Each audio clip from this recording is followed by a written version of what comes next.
तर हो सर. आधी हिंदी करू की आधी मराठी करू? मराठी सर, नांदेडमध्ये मोठ्या प्रमाणात मुसळधार पाऊस सुरू आहे. जवळपास 500हून अधिक नागरिक अद्यापही अडकलेले आहेत आणि लष्कराची तुकडी सुद्धा रवाना झालेली आहे. सरकारची तयारी कशी आहे? नांदेडमध्ये खूप मोठ्या प्रमाणात पाऊस पडलेला आहे. मी सातत्याने तिथे संपर्कामध्ये आहे. विशेषतः जी काही वरच्या भागातले धरणं आहेत त्या धरणांमधलं पाणी अधिक वेगानं सुटल्यामुळे खूप मोठ्या प्रमाणात त्या भागामध्ये पाणी शिरलेलं आहे. आपला संपर्क त्या ठिकाणी आहे.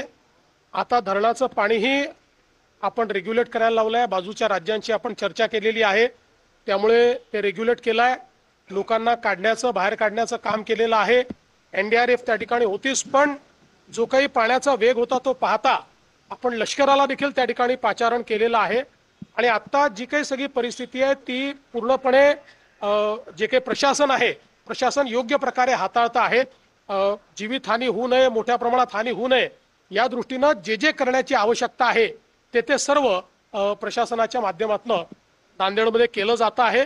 मी जिल्हाधिकाऱ्यांना सांगितलेलं आहे की तुम्हाला जी मदत लागेल ती सगळी मदत राज्य सरकार त्या ठिकाणी करेल आणि त्या दृष्टीने त्यांच्याकडनं कुठलीही मागणी आल्यानंतर आम्ही तात्काळ ते करतो.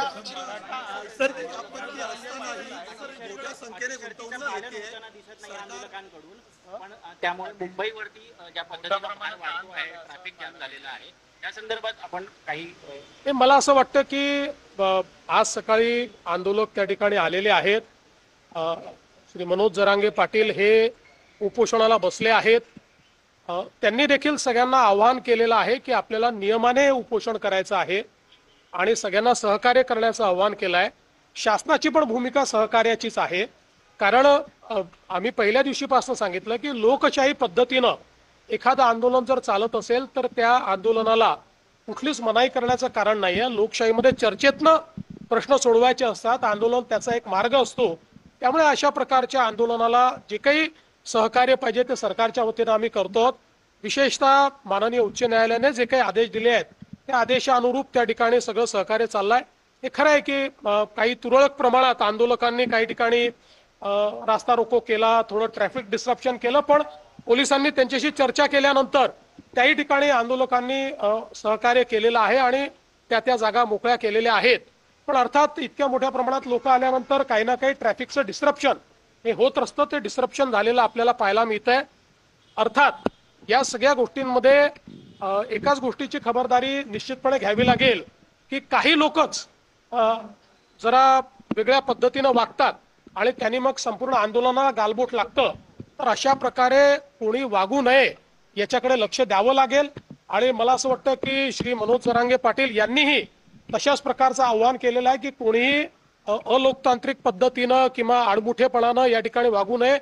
शेवटी मी देखील सगळ्या आंदोलकांना हेच आवाहन करणार आहे, कारण आज त्या ठिकाणी जे काही चाललेलं आहे ते माननीय उच्च न्यायालयाने दिलेल्या निर्देशानुसार प्रशासनाला काम करावं लागणार आहे. आता हे काही शासनाच्या निर्देशाने नाहीये, उच्च न्यायालयाच्या निर्देशाने प्रशासन काम करणार आहे. त्यामुळे प्रशासनावरही काही बंधनं त्या ठिकाणी जी काही उच्च न्यायालयाने टाकलेली आहेत ती त्यांना पाळावी लागतील. अर्थात त्या बंधनात राहून लोकशाही पद्धतीनं सगळं सहकार्य हे त्या ठिकाणी प्रशासनही करतंय आणि सरकारचंही त्या संदर्भात कुठलंही वेगळं मत नाहीये.